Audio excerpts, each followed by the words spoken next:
My son is cooking kangkong. So first he put what? Oil and tok. Saute it with garlic.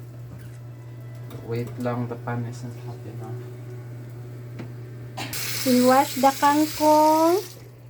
This is the second wash. The first wash is that we soak it with the vegetable and pure fruit wash from Melaleuca, and then this is the rinsing part. So we put soy sauce.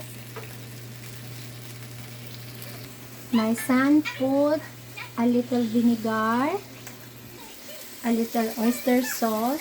Why you don't put yet the tangko? And vinegar, soy sauce, and oyster.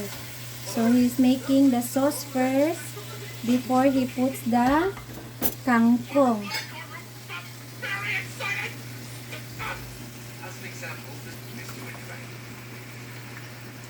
I think your container is not enough. It's not.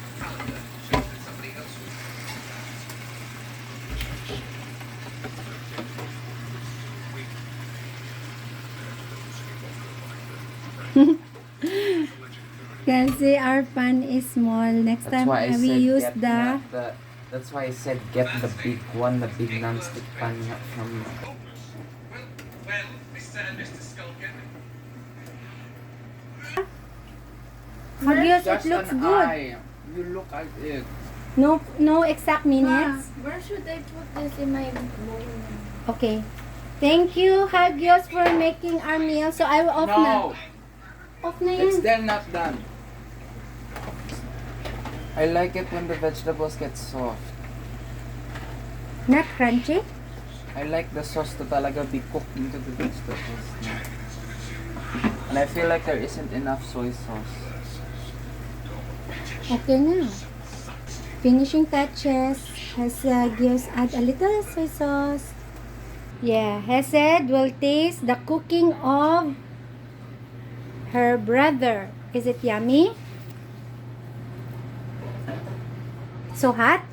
Ay, sorry. So yummy. Again. So hot? It's all good. So good.